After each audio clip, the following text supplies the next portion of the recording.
Production and distribution of City Club forums on IdeaStream are made possible by the generous support of PNC and the Raskin Family Fund, with additional funding from Robert Conrad, Cleveland State University, the Chautauqua Institution, the Cleveland Clinic, and the United Black Fund of Greater Cleveland, Incorporated.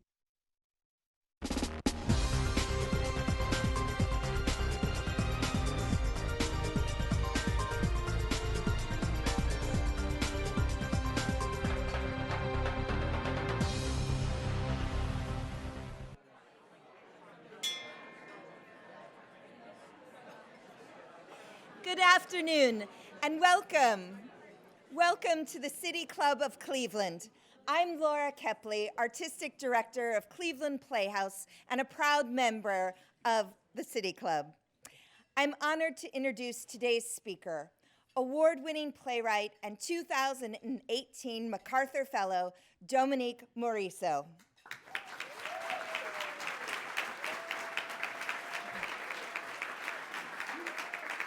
Ms. Morisseau is one of the most widely produced writers in the United States. Her works portray the lives and individuals in communities grappling with economic and social changes, both current and historical.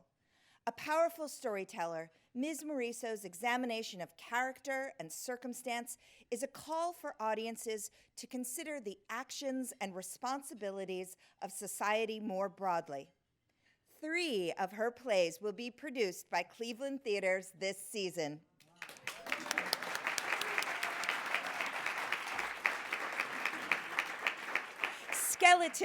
Skeleton Crew, about the auto industry and workers' rights in Detroit, will be presented at Obama Theater starting in January.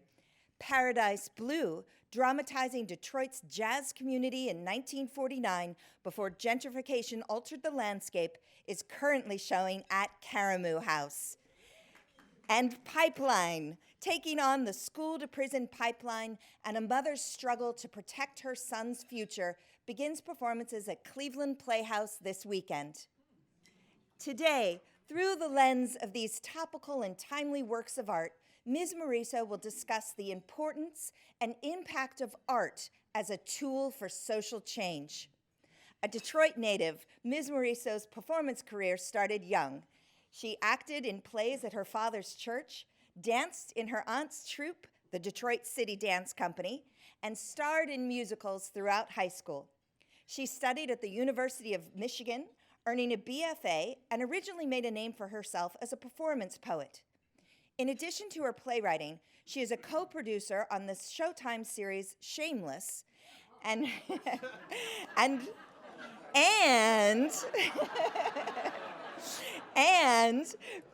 recently made her Broadway debut, penning the book behind the Tony-nominated musical Ain't Too Proud: The Life and Times of the Temptations.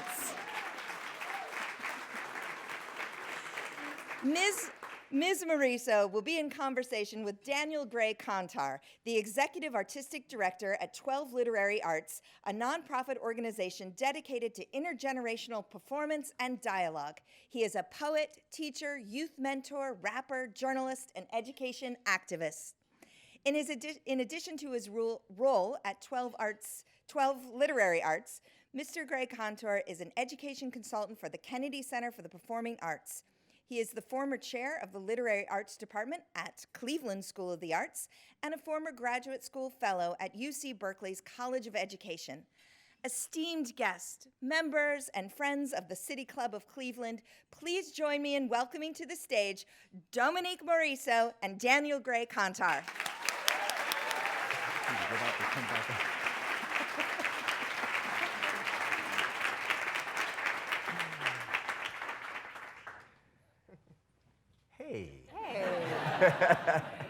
That starred in High School Musicals was a little bit of a stretch. Oh, I know. Was in them. Fair enough. Well, welcome to Cleveland. Thank you. So I understand that the last playwright to be here in this forum, who also had a play cycle, was August Wilson. You are the first person since August Wilson to be here in this way. And also That's to pretty have cool. the 3-play cycle performed here at the same time. Yeah. How does that feel? Feels like, thanks, August, it's my turn.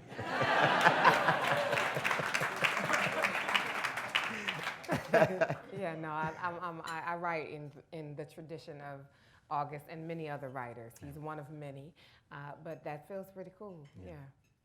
So I want to start by, begin at the beginning. So we talked a little bit in the introduction about your work as a poet and also how you started in high school as an actress. Can you tell me a little bit though about Detroit and how Detroit informed your capacity for storytelling?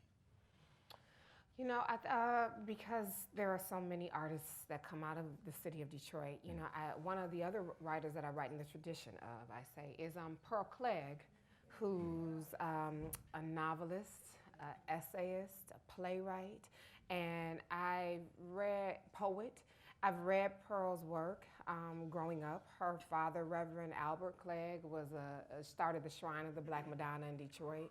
Yes. So she has her capacity for storytelling comes from that, and I see myself in her work, and so through her, through other artists and writers in the city, I think that I've been, I've had it around me. And my mother was the kind of mom, she's a teacher. My mother, I dedicate Pipeline to my mother because she was a teacher for 40 years in Highland Park, which is a sub-city inside of Detroit. It's not a suburb, I call it a sub-city. Mm-hmm. It's surrounded on all sides by Detroit like water. And it is one of the most, I think, economically stressed cities in our country. And legitimately, Highland Park has been like third world city, in part due to the way the state of Michigan treats Highland Park, but we could talk about that another time. But anyway, and so because my mother served that, she's the kind of mother who cares about education, who cares about opening me up to all of the things that I might have an inclination for. So if I sort of thought I wanted to draw, my mama got me a drawing book, If I wanted to dance, mama put me in dance class. If I wanted to play tennis, that was very short-lived. I had to be on the tennis team. And, and if I wanted to write, my mother read to me when I was a child and got me the way she read, it just really got me into writing and reading, poetry and everything, And so I kind of grew up in the Detroit poetry scene. And in fact, I say that the Detroit poets taught me about my history. Writers teach you things. And doing poetry in Detroit, there's a poet, his name was Paradise. He called himself Paradise. He was doing poems about Paradise Valley. That's how I first learned of Paradise Valley. And to write Paradise Blue, which is about Paradise Valley, it started with education from other writers talking about their city. And so Detroit has this way, writers from Detroit and in general have this way of taking ownership of the city. We were talking last night, the cast of Pipeline and I and the crew were talking about the fact that Detroit is one of those cities that knows its political history. I'm also Haitian. And Haiti is a country where everybody knows their political history, like everybody. And so if you're visiting, like Conan O'Brien, I don't know if this went viral at one point, but Conan O'Brien, who I know and is a great, cool dude, Conan went to Haiti, and there's a video where he's talking to these Haitian children. And the one girl, she's speaking in Creole, but they put subtitles, and she's saying to Conan, the kids are like shaking Conan's hand, and she's like, no, he owes us. They're gonna come here and they're gonna try to take over our land. And Conan's like, hey, I don't want it. I'm not gonna do anything. I'm not trying to take anything for you. She's like, that's okay. She's like, but still, you still owe us. For things that you have taken from us. And she's like 6. You're like, what's happening? What does she know? And the other kids are like, oh yeah, we forgot about that. And and I think that that's also sort of how Detroit is. It's a city of people that know we know where we stand in juxtaposition to the rest of the state of Michigan around us, you know, and so we talk about ourselves. We sort of take control of our narrative where we can, and that was my interest in telling stories about Detroit. So it sounds like, first of all, you had a good mama, but it also sounds like it is just kind of embedded within the context of the artist community in Detroit, to share story and to share story about Detroit. You mentioned a poet paradise, and I want to ask you, Detroit's literary history, particularly its black arts literary history, is thick and strong. Writers like Robert Hayden, Dudley Randall, so many others really formed a foundation for the black literary arts. So I guess my question is, how do you see yourself, how do you see your work fitting within that tradition that black writers have started in as far back as the 40s? Yeah. I'm a granddaughter of the Black Arts Movement and the Black Liberation Movement, right? So it's not my generation. It's not necessarily my mother's. It's sort of my mother's, but it's also my grandmother's, you know? And so I consider myself a daughter/granddaughter of that generation and that movement, which means I grew up reading poets. I grew up reading Dudley Randall, Broadside Press, which is talked about in my play Pipeline. But Broadside Press was a black publishing company started in Detroit that was giving voice and publication to black writers that weren't getting picked up by Random House, you know? And so I grew up reading Sonia Sanchez, Nikki Giovanni because of Broadside Press. The other thing that I think is really interesting about that is, so there's this book called The Black Poets that is edited by Dudley Randall, and it has just like Langston Hughes, Gwendolyn Brooks. I mean, it just has like a gamut of black writers. And I really loved poetry growing up, and I loved poetry. I was a big Shel Silverstein fan, still am. That dude, I just love his stuff. And but I also grew up on like Maya Angelou, you know, and Nikki Giovanni. And in first grade, there was an essay contest. This is sort of my push for books, like why books are so important. So one day I was cleaning and I found the book, The Black Poets, you know. And I was like, what? So I looked back. I remember this moment when one time I was in first grade, there was a Martin Luther King Jr. essay contest, you know, and you know, we all submitted a essay. And then we were all the students, K through 8, we were in the gymnasium at my school, and they were gonna announce the winners. And I sat in that gymnasium, sort of like today, like looking around at all those students, and I was like, oh my God, I'm never gonna win, like the odds are just too high. You know what I mean? I was like, there's a lot of kids in this gym. I didn't do the math that it was per grade, so it wasn't, the odds weren't that high, you know? But it just felt like, look at all these kids, there's no way I'm gonna win, you know? And then they called my name for the first grade, and I won, right? And the book that I got was The Black Poets. By Dudley Randall. So when I was cleaning one day, I found that book. I opened the inscription that says Dominique Morisseau, Martin Luther King Jr. Essay Contest winner. And that book is a mark to me of like beating the odds, right? Like you can feel defeated, you know, but like you have the chance to actually beat the odds. And so to me, that is an example of where I see myself in the tradition of like the black arts movement and black writers in Detroit. Like we're writing to beat the odds. Yeah. You know. Black Poets is that foundational book that every poet who is starting out that is a black poet should read first and foremost. Absolutely. That is the first one. Agreed. Tell my students that all the time.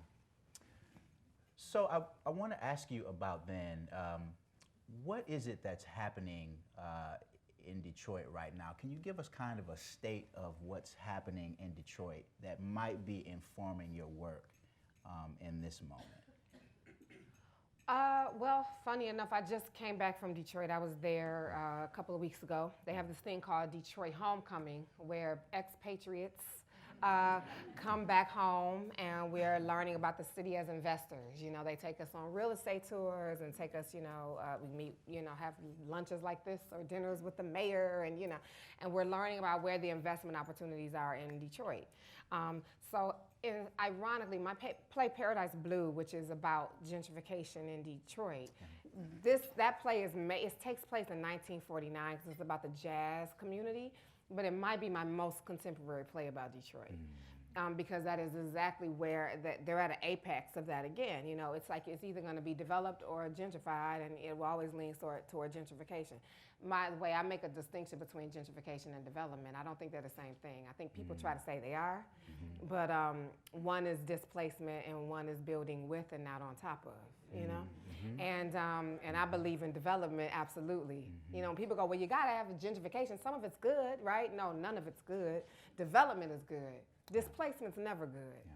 And so for me, my relationship with my work in Detroit and what it means now is just we are sort of seeing, just like in the country at large, you know, we're seeing some repeats, some three-peats of history, you know, and sort of moving back to move forward. And I think that this is sort of a big questionable time in Detroit of like who's going to get a chance to have a stake in the city's future. And sounds familiar. Yeah, I know, it sounds real familiar. Really familiar. I mean, you know, you could kind of take that plug all around the country because I live in California now. That's what's happening in Inglewood. You know, New York, I've seen it happen in Bed-Stuy, Brooklyn. It's like unrecognizable to me right now, you know, from when I first moved out there 15 years ago. So, you know, 15 years is fast. That's fast to change an entire community, you know. But I think that you know, it's about connecting and finding out how to be a part of a city's future, and how to not allow for the railroading of people. You know, shipping out of people. And I think that the artists have an opportunity to get in that conversation. Thank you for that. Yeah. So I want to talk a little bit about some of the plays in the three-play cycle. But first, I'd like to take a moment to acknowledge the actresses and directors who may be in the room that are performing in all three of the pieces. Would you please stand to be acknowledged by this audience if you are...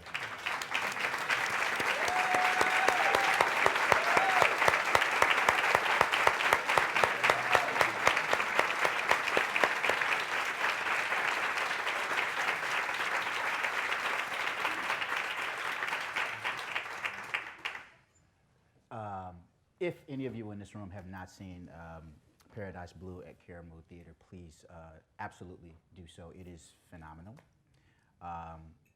And everything else that's coming up.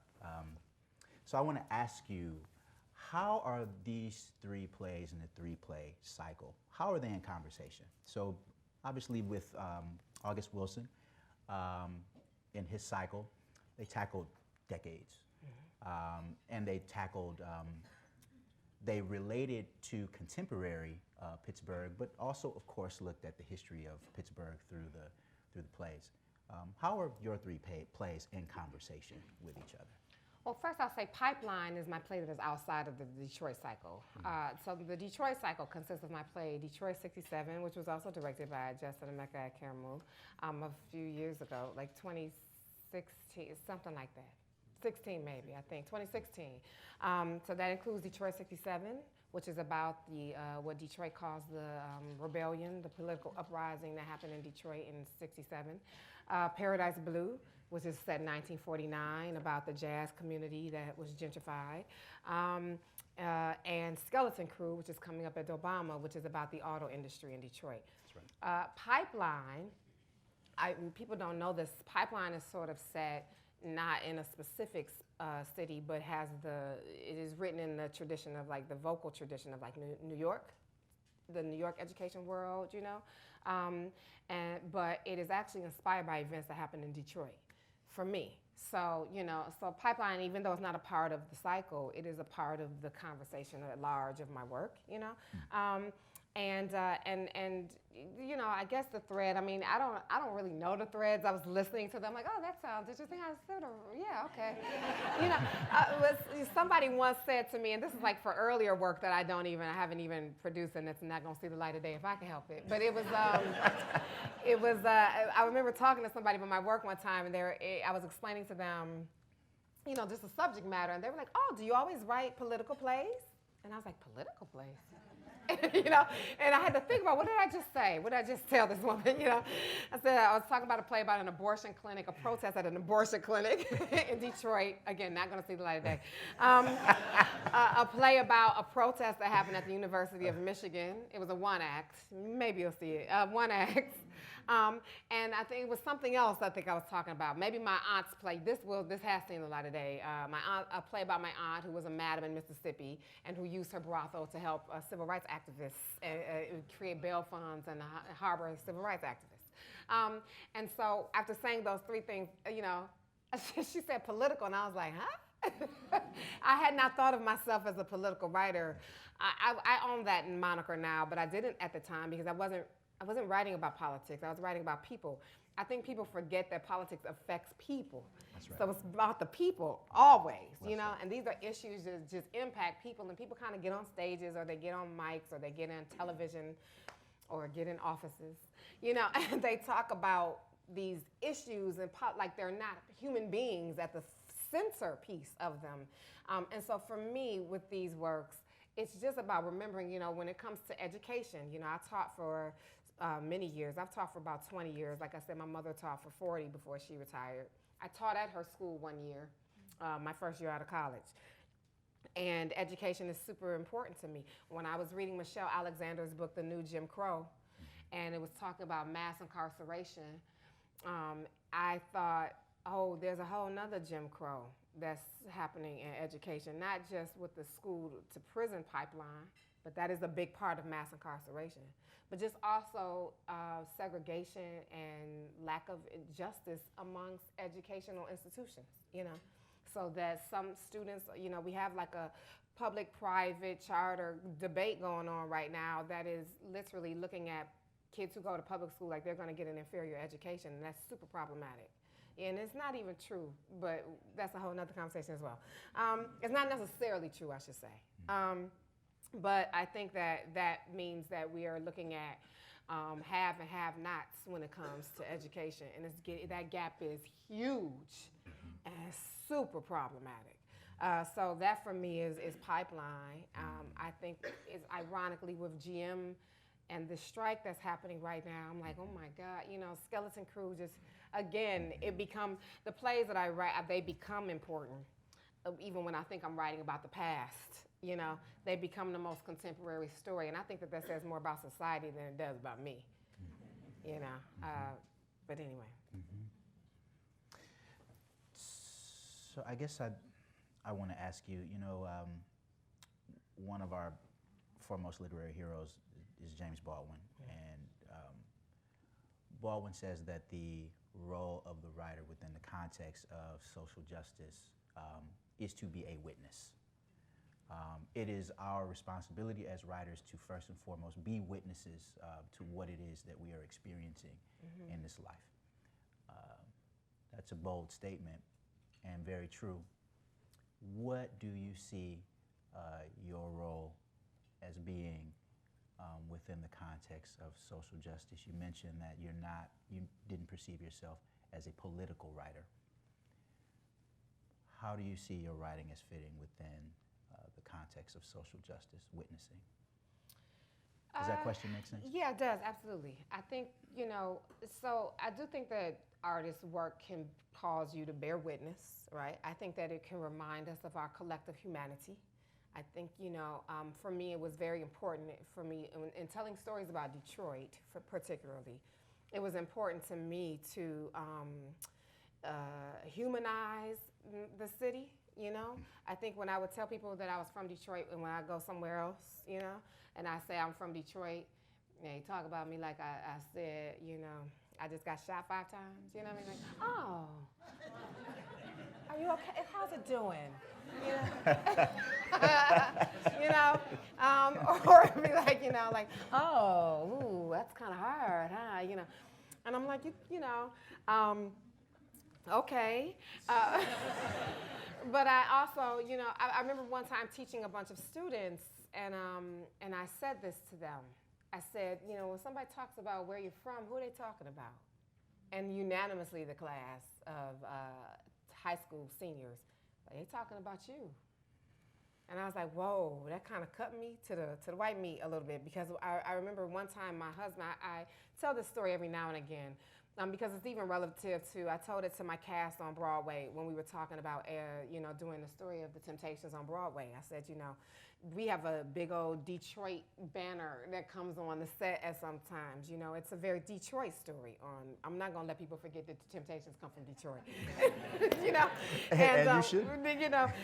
But I remember one time my husband and I, we went to Michigan together.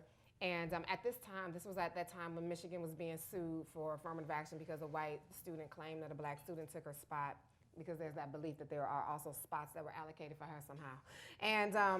And so what happened during that climate at Michigan was that there was tension, there was a lot of tension in classes, and you were maybe the only black student in your all-white class, right? So that's what happened to my husband in his communications class. And they were looking at the effects of media, on our minds and our psyche. And his teacher, his professor, and he's like, and mostly if you're like one of the only black people in your class, you're likely from Detroit, possibly, And so what happened is the teacher pulled up the city of Detroit and was trying and asked the class, when you think of Detroit, like what comes to your mind, And the class started shouting adjectives out across the room, You could just imagine, I'm guessing, what maybe some of those adjectives were, right? So you can hear violent, dangerous, dirty. And if those weren't bad enough, then somebody shouted out degenerate. And my husband, at the time boyfriend, came back to me, and approached me. And I've told the story 1,000 times, it still cuts me. And he came to me and told me what they said about him in class. And we just both got emotional and what the hell? What do they think we're doing in this, eating our young? What do they think we are doing there? I'm like, you talking about Detroit, you talking about my grandmother, who if you come over our house, she doesn't have to know you. She's gonna find something for you to eat, even if you're not hungry, and you've told her several times. Do you know what I mean?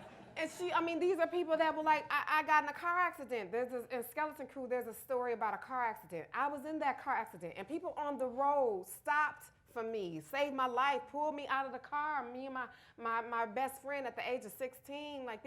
These are some of the salt of the earth people. Who's talking about them like this?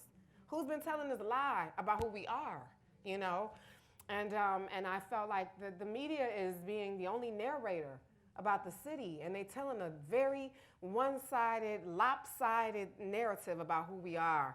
And the Detroit writers and lovers need to step up and own the narrative of our city. And so that is part of why I tell the stories that I tell. And that's not just Detroit. That's Cleveland. That's right. That's Baltimore. That's Chicago. That's Oakland. That's Atlanta. These are the cities and many more. That's Middle America. They're the places that we have written people off about what their true humanity is. And I feel that we have to own those narratives again and remind us that we are a lot more connected than we are divided about that kind of stuff.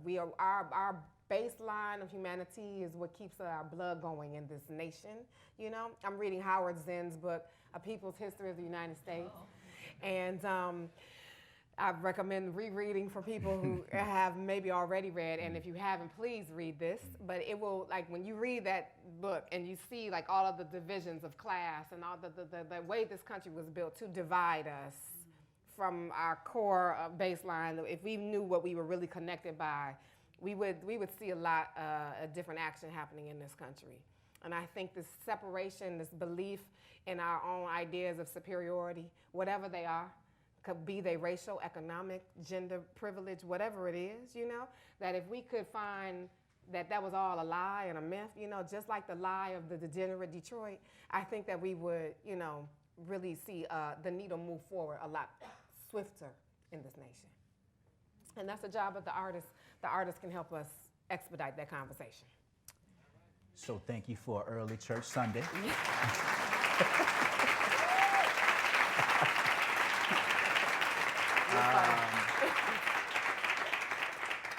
You asked the question, what are we doing to our children in Detroit? I would submit that through your work, you are doing the work of teaching, raising the next generation of revolutionaries, raising the next generation of writers, and raising the next generation of teachers. My name is Daniel Gray-Kontar. I'm the Executive Artistic Director at 12 Literary Arts.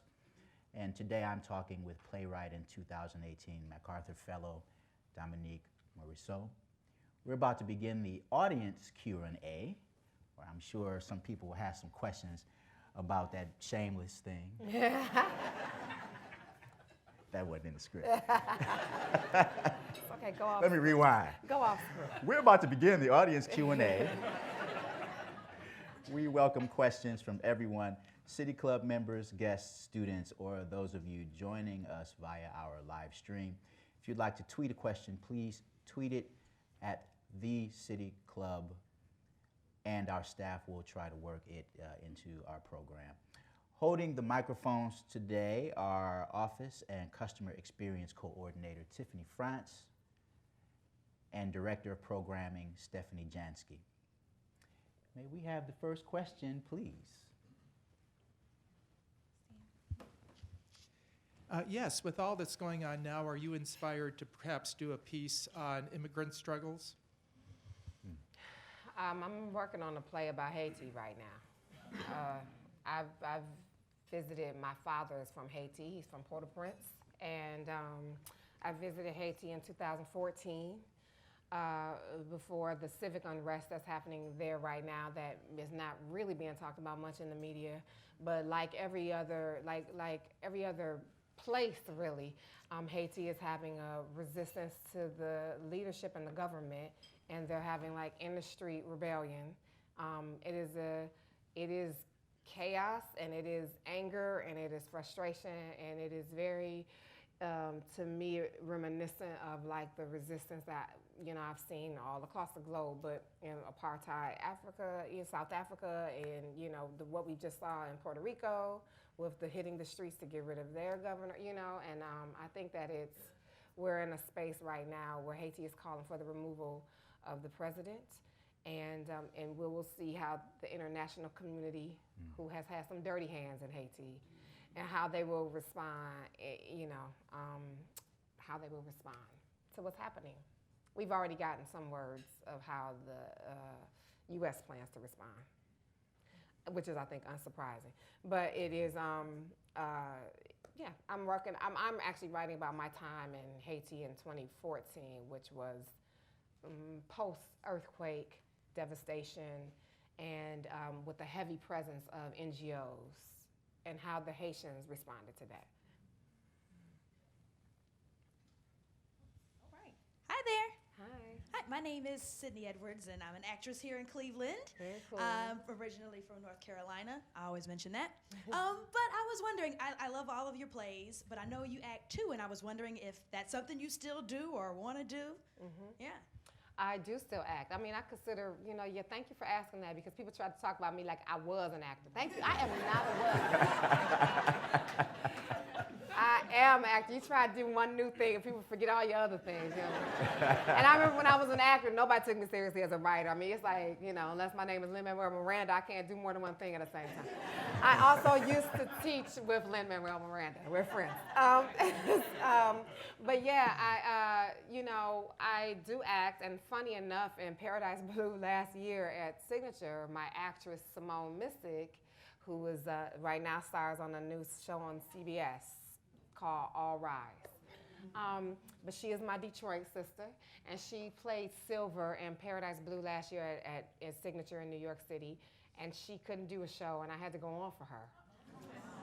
Oh. That was fun. But I don't need to do it again. Understudying, and I know I got some understudies in the room right now. Understudying is hard work. Big ups to the understudies.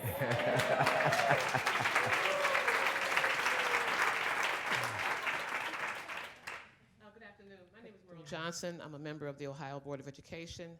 And I love that your mom taught 40 years. I taught 40 years in Cleveland, so I could really relate to that. The national movement to dismantle our public schools is alive and well in Ohio. And for example, there's something called vouchers, where children are allowed to leave public schools, take public dollars to go to religious and private schools. And just this year, our legislature changed the rule where students who get vouchers must attend public schools. They changed the rule to say that any student in that district could attend religious or private schools, which is devastating our school districts. For example, Cleveland Heights went from 0 vouchers to 400 in 1 year, and they did not budget for it. And Ohio has frozen money for public schools this year. My question to you is, with all of this going on, with the dismantling of public schools and understanding how much you care about education, any possibility of you writing something about this horrible, horrible movement? Well, you know, I think that's in conversation with my play pipeline, actually. And my hope is for that play and for how it's curated, you know, is that that we get community experts and education activists in the room together to be able to talk to audiences about the disparity in education. I think that, you know, one of the things, I worked for many years in New York City for Creative Arts Team, which is an educational theater company that's in residence at City University of New York. And it is maybe, it's a social justice theater company that we would go out into the schools and the public schools and we would teach a social issue. I worked for a long time in HIV/AIDS prevention for teenagers. I talked to a lot of teenagers about a lot of sex. They don't know a lot as much as we think. But what that meant was also that part of the educational program, we did cultural harassment. We did so many things that are so relevant right now. And part of that journey with City University of New York, we saw funding dry up for that program. We saw a lot of metrics have to be used that can't possibly, that don't work in education, like paperwork metrics that you can't see what's happening in a classroom. You can't possibly measure the impact of the work that way. And one of the things that we did with that was we ended up using that art as a tool for social change to say we're going to get inside these issues, and these students are going to be able to have critical thinking and share, higher dialogue about this stuff because if you don't reach them in their gut and their emotion, you're not going to reach them. And I think that that's what has to happen in terms of conversations around education. If you can't get people to react in their gut, if they can't see an example of the problem, then if they don't see it, if it doesn't get personal, then they can't get inside the activism around it. And so I'm hoping that the play can get inside our blood, mostly because that story that happened in my play is not particularly fictional.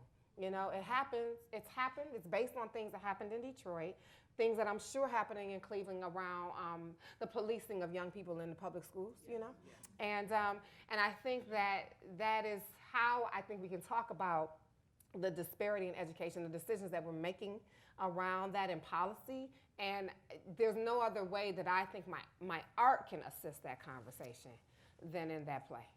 And it is a play that's on, it's been on PBS. I mean, it's been, it's circulated the nation, but I think I'm excited about the production here, especially after meeting those artists last night, because I think that it will jump into your lap. And so I encourage conversation with Cleveland Playhouse, to say how can we use this play as a jumping off piece to create a forum around education equity.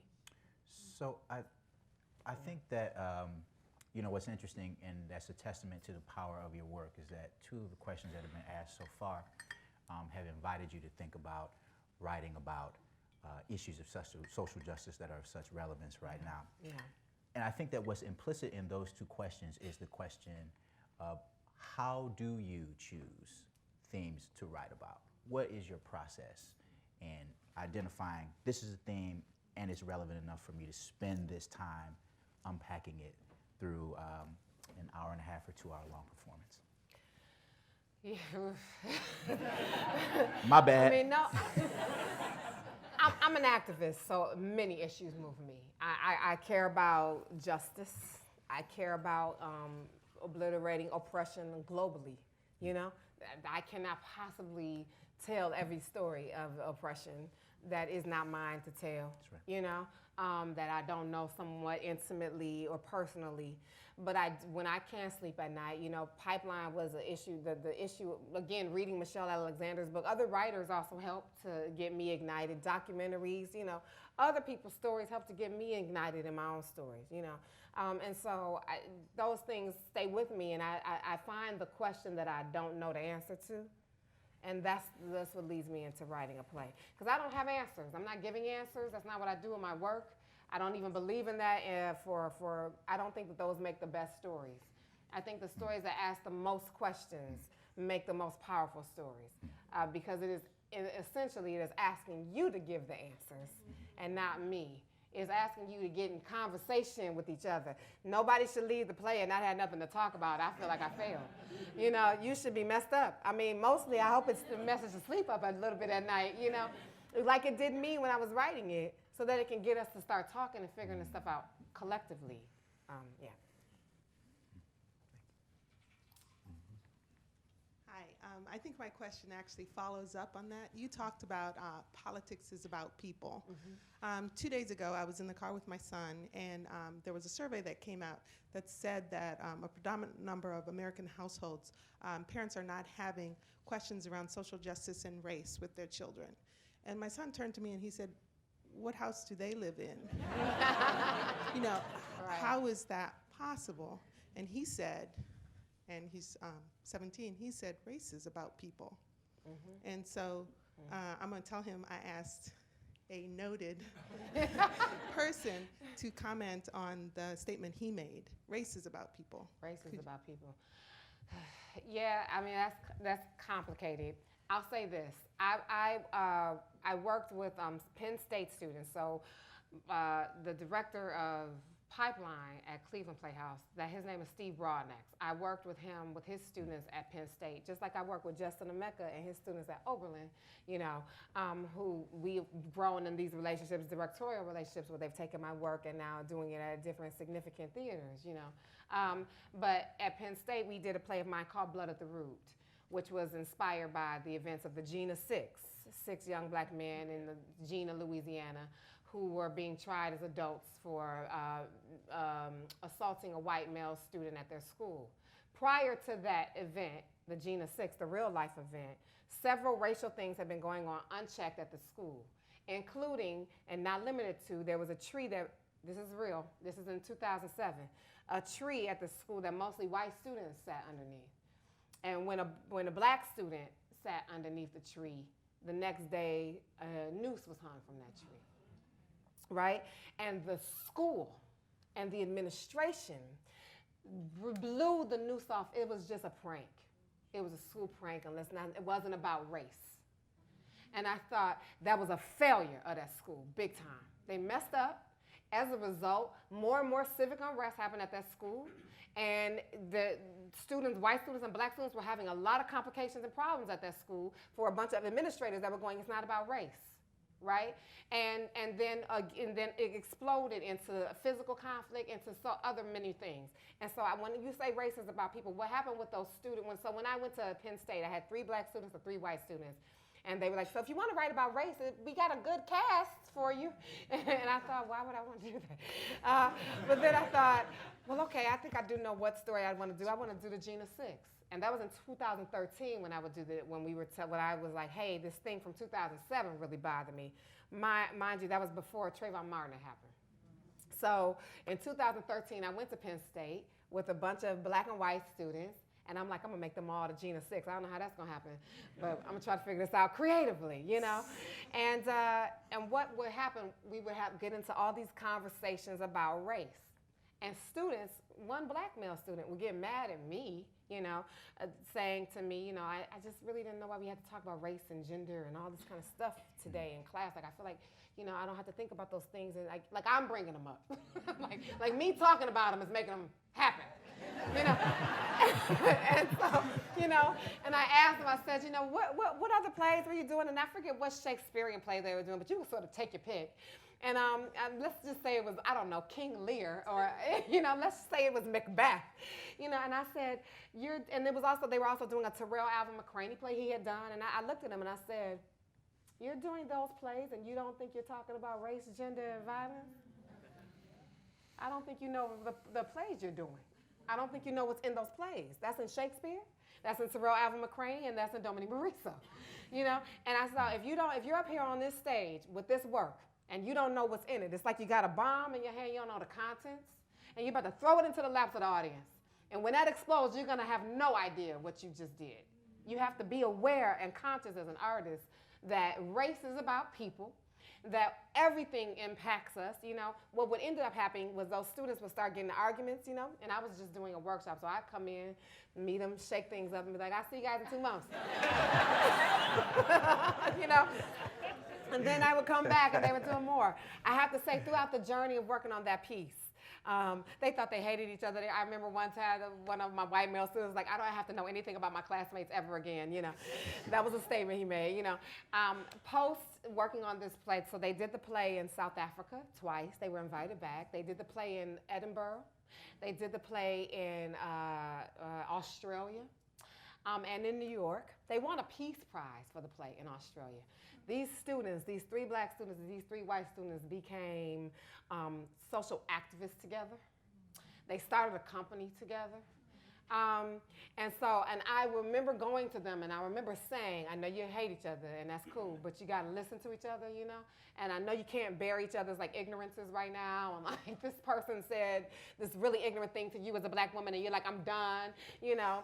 And this person thinks you're so privileged and you're like, well, I'm not privileged because I'm white. I'm like, well, okay, but let's, you know, let's work that out. You know, let's talk that through, let's think that through a little bit. And these students are now, you know, the white students are educating other students about white privilege. I mean, like and this happened because these students bared each other, you know? They took each other's shit, if I will. They could take each other's shit. They could have the hard conversations, the uncomfortable, piss me off conversations, and get to something on the other side of it and find their action in it. You know, and I think that for me, when it takes down to the race is about people, to me, what that means is that we have to be willing to hear and piss each other off a little bit and bear it. And I think that's what college is all about. But you have to be willing to like bear each other so that we can say, you know, I won't learn if I shut off and just stop listening. But you also have to know when you bear the privilege in the room, it's your job to be the listener. You know, when you bear the privilege, it's your job to be the listener, and privilege is some uncomfortable shit. I experienced privilege in Haiti because I have so-called first world privilege. I have economic privilege. I have light skin privilege. That's also something people don't talk about, you know? And light skin privilege is very real, and it's an uncomfortable conversation within communities of color, you know? But if I can bear my privilege doesn't mean that you know, like it or that you luxuriate in it, but it means you have it. And so then if you figure out that you have privilege, whatever that privilege is, then you can learn how to use it to liberate other people.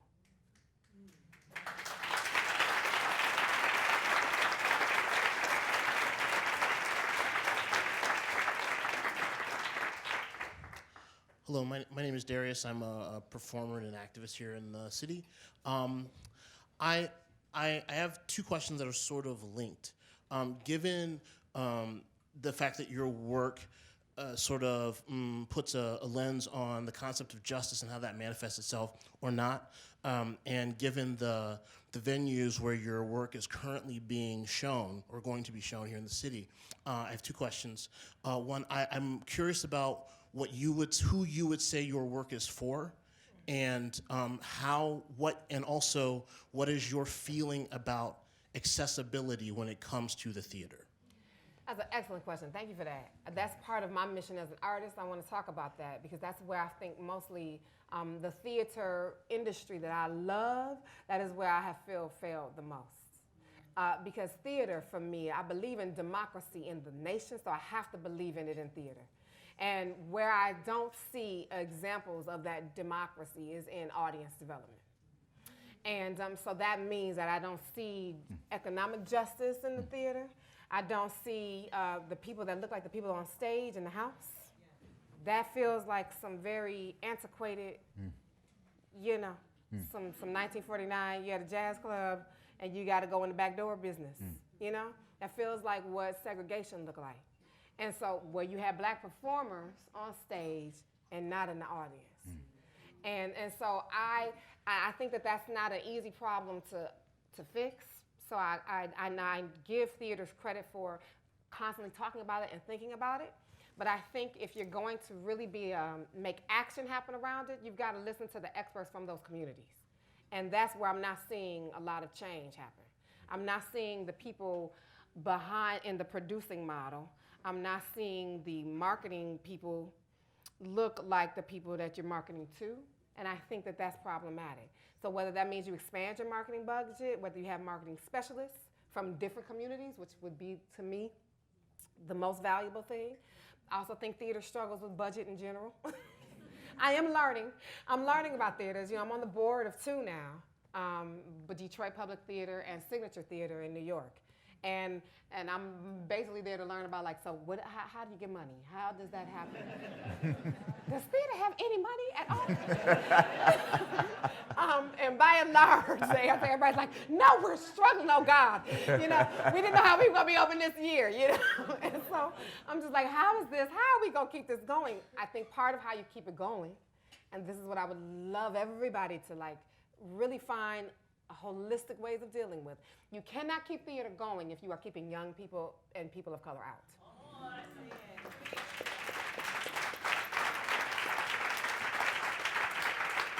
it. It will die, and it will die hard. It will die just like this regime is going to die hard. It's going to die so hard, you know, if we don't engage young people in the theater. And I think that is across the board. I have seen ageism really big time with who we're listening to and how we're listening and how we're engaging that community. And that means we got to take some of their bad habits with them. You know what I mean?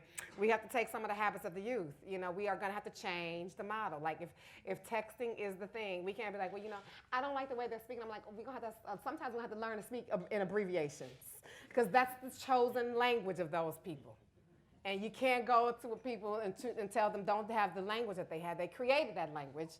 That's not an inferior language. It's a new language. And you have to speak the language of the people that you love. And that is what I had learned. That's what an activist told me. Kevin Powell wrote that in his book. I forget which book. He has a lot of them. But he wrote, you know, to love a people is to learn their language. And when I went to Haiti, I'm a Haitian who does not speak Creole. Trust me, I had my lessons. I took my private lessons, and I'm speaking my bad Creole to the people that I love. Because I cannot communicate with you if I tell you that you are inferior because I won't speak in your tongue. I won't use your pronoun. I won't speak the way you want me to speak about you. I'm dismissing your humanity. So to love a people is to learn the language. And so that is what I think that theater needs to be doing. Learn the language of everyone. That doesn't mean you, again, I don't believe in displacement. So I think, you know, we have this fear-mongering thing in our country that it trickles down into every institution. That, you know, to include means to replace. That doesn't mean that. You know, circles are they work like this. If you think of a circle in not a linear society, but a circular one, you know, circles get bigger because people just step back and make room, you know? Lines mean I got to step on you and replace you and get to the top. So let's get out of a linear society. Let's get into a circular society and just step back and make room for more, you know? And I think that we can do that in the theater, but it will take engaging younger artists, new artists, artists of color. It will take engaging different gender identity artists. It will take engaging people that don't look, think, or talk like us to say, you matter too. Where are you in this space? And where are you out there? Because it can't be up here. And this up here is not enough. This is good. We have to have diversity here and there. And I don't think we're achieving that globally in theater. And definitely not nationally. Yeah. Hi, my name is Grace. Speaking of including young people in theater, I'm the Curriculum and Academy Apprentice with Cleveland Playhouse. So pretty much everyone in the apprentice program is, either just out of college or just out of grad school and like transitioning into the professional arts realm. And we have these wonderful opportunities to hear from professionals in our field and in our area and get to come to events like this, which is amazing. And what I always like to ask is, what were you doing when you were fresh out of college or fresh out of grad school? Like, how did you get to be where you are? Because we hear a lot of the end goal, and then we feel like we're not doing enough or we're doing the wrong thing, and it's hard to access that. So how did you get to be here? What was the moment? There's no wrong thing. It's like, I look at life like it's GPS. If I went right and they wanted me to go left, it's just gonna reroute me. I'm still getting to the end goal. I'm still getting to the end, And so, and I do want to instill that in young people. There's no bad choice. You're not making bad choices with your life. You're making choices that are going to lead you to the next thing, right? So if you made a mistake in that meant that you did something that didn't seem in alignment with what you want to do, then you have to learn from that thing and keep moving. So that's not actually a problem, It's just about how you take information in. So to me, the thing that I did was do a lot of things. I just made a mess everywhere I went, and I loved it. I taught.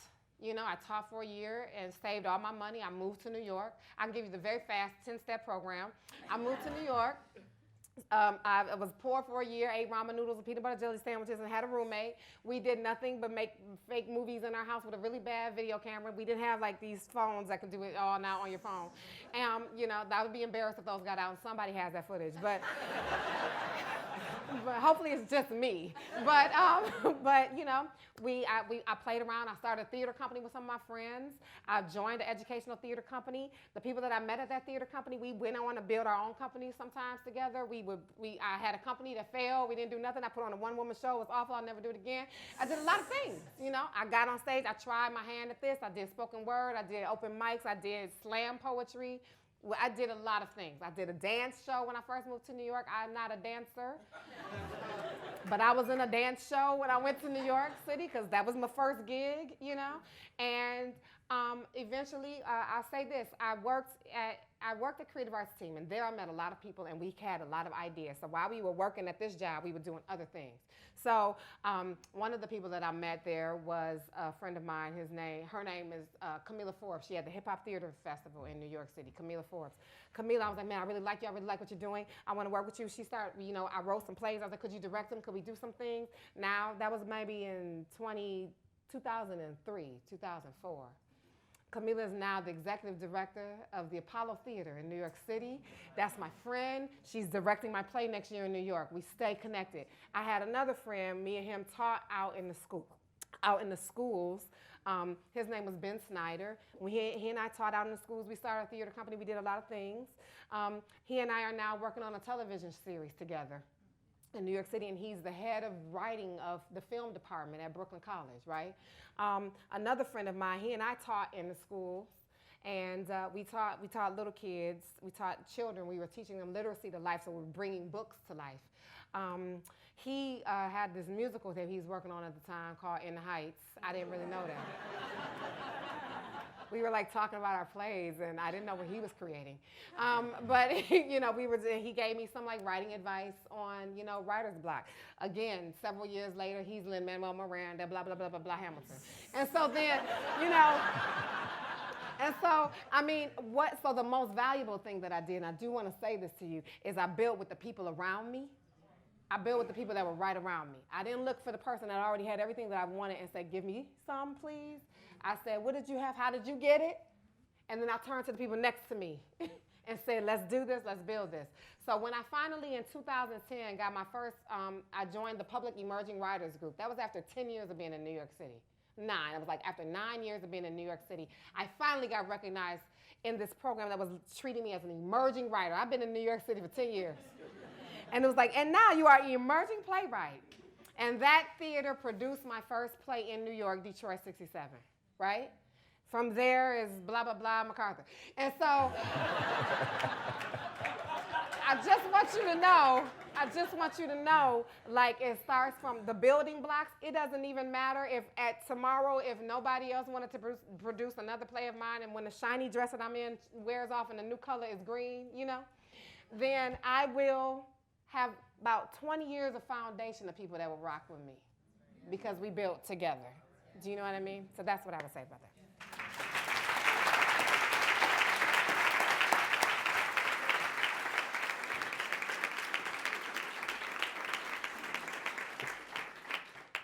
I love what a clear and straight path that was. Remarkable. I'm Dan Malthorpe, Chief Executive here. We're closing it out. Sadly, we could listen to this for another hour or two. And it's been a wonderful forum with playwright in 2018 MacArthur Fellow Dominique Morisseau. She's been in conversation with Daniel Gray-Kontar, the Executive Artistic Director at 12 Literary Arts, and of course also in conversation with all of you. Ms. Morisseau appears as part of our Disruptors series, which is sponsored by Bank of America. We're delighted to have Jennifer Hurd and her colleagues and guests with us today. We appreciate your continued support of City Club programming. Ms. Morisseau is also here as part of our Authors in Conversation series, which is supported in part by you, the residents of Cuyahoga County, through a public grant from Cuyahoga Arts and Culture. Thank you all, you residents of Cuyahoga County, for your generous support through that public grant. Our community partners today are Cleveland Playhouse, Cleveland Public Theater, Dobama Theater, and Karamu House. Thank you so much for your partnership in promoting today's forum. And additionally, we welcome guests at a table hosted by Cuyahoga Community College. We're happy to have all of you with us today. That brings us to the end. Thank you, Ms. Morisseau, Mr. Gray-Kontar. Special thanks to City Club members who make this forum and all forums possible. To find out more about upcoming forums and how you can support City Club, visit us online at cityclub.org.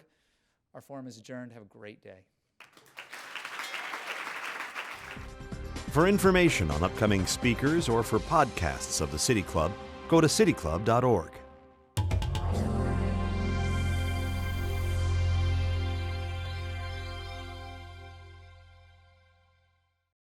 Production and distribution of City Club forums on IdeaStream are made possible by the generous support of PNC and the Raskin Family Fund, with additional funding from Robert Conrad, Cleveland State University, the Chautauqua Institution, the Cleveland Clinic, and the United Black Fund of Greater Cleveland Incorporated.